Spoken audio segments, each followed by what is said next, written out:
పరంపరే silks లో anniversary day sale కళ్యాణం కమనీయం ఆఫర్ జూలై 1 నుంచి జూలై 30 వరకు 50% ఆఫ్.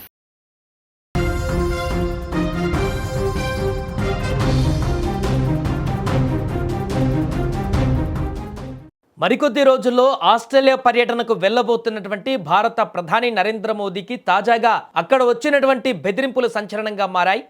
భారత ప్రధాని నరేంద్ర మోదీ ప్రపంచంలోనే అత్యంత పటిష్టమైన సెక్యూరిటీ ఉండేటువంటి టాప్ లీడర్లు ఒకరు.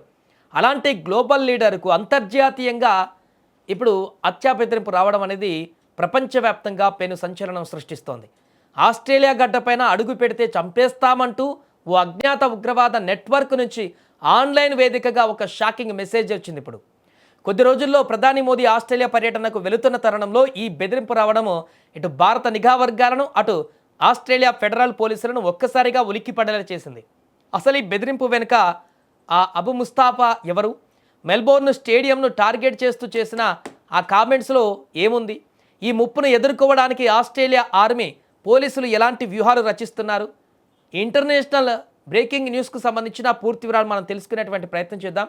పూర్తి వివరాల్లోకి వెళితే జూలై 8 నుంచి 10వ తేదీ వరకు ఆస్ట్రేలియా భారత్ వార్షిక నాయకత్వ సదస్సు జరగనుంది.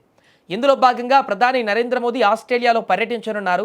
ముఖ్యంగా జూలై 9వ తేదీన మెల్బోర్న్లోని ప్రసిద్ధ మార్వెల్ స్టేడియంలో ప్రవాస భారతీయులతో మెల్బోర్న్ మీట్స్ మోదీ అని ఒక భారీ బహిరంగ కార్యక్రమాన్ని ప్లాన్ చేశారు. దీనికోసం వేలాది మంది ఎన్ఆర్ఐలు ఎదురు చూస్తున్నారు. అయితే ఈ ఈవెంట్ ప్రచారంలో భాగంగా ఫేస్బుక్లో పెట్టిన ఒక అఫీషియల్ పోస్ట్ కింద ఒక షాకింగ్ కామెంట్ వచ్చింది.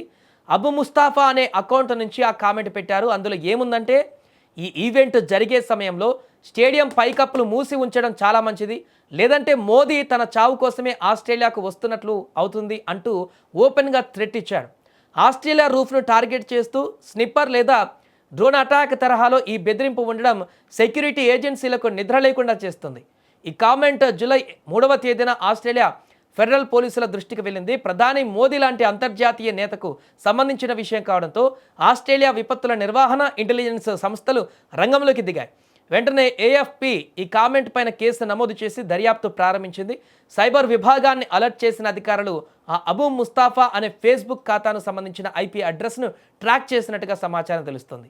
ఈ అకౌంట్ ఆస్ట్రేలియాలోనే ఉందా, లేక పాకిస్తాన్లో లేకుంటే ఇతర దేశాల్లో నుంచి ఆపరేట్ అవుతుందా అనే కోణంలో కూడా ఇప్పుడు దర్యాప్తు చేస్తున్నారు.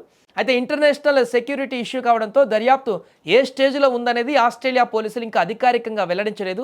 ఇప్పటివరకు ఈ కేసులో ఎవరిని అరెస్టు చేయనప్పటికీ అనుమానితులపైన గట్టి నిఘా పెట్టారు. ఈ భారీ బెదిరింపు నేపథ్యంలో ప్రధాని మోదీ ఆస్ట్రేలియా పర్యటన రద్దవుతుందా లేదా షెడ్యూల్ మారుతుందా అనే అనుమానాలు వ్యక్తమవుతున్నాయి. కానీ ఆస్ట్రేలియా అధికారులు దీనిపై క్లారిటీ ఇచ్చారు. ప్రధాని మోదీ పర్యటన షెడ్యూల్లో ఎలాంటి మార్పులు ఉండబోవని, ఆయన అనుకున్న సమయానికే వస్తారంటూ కూడా స్పష్టం చేశారు. సో అయితే భద్రతను మాత్రం ఊహించని రేంజ్లో పెంచారు. భారత స్పెషల్ ప్రొటెక్షన్ గ్రూప్తో పాటుగా ఆస్ట్రేలియా టాప్ సెక్యూరిటీ ఫోర్సెస్ సంయుక్తంగా మార్వెల్ స్టేడియంను తమ ఆధీనంలోకి తీసుకోబోతున్నాయి. ఆస్ట్రేలియా ప్రధాని ఆంథోనీ ఆల్బనీస్తో రక్షణ, భద్రత, వాణిజ్యం వంటి కీలక అంశాలపై మోదీ జరిపే చర్చల వేదికల వద్ద కూడా 3 లేయర్ సెక్యూరిటీని ఏర్పాటు చేస్తున్నారు. భారత ప్రధానికి ఇలాంటి బెదిరింపులు రావడం ఇదే మొదటిసారి కాదు. గతంలో ఎన్నో బెదిరింపులు వచ్చినా కూడా మన దేశ భద్రతా సంస్థలు వాటిని సమర్థవంతంగా తిప్పికొట్టాయి. ఈసారి కూడా ఆస్ట్రేలియా గడ్డపైన మోదీ పర్యటన విజయవంతం అవుతుందని భారత శ్రేణులు ధీమా వ్యక్తం చేస్తున్నారు.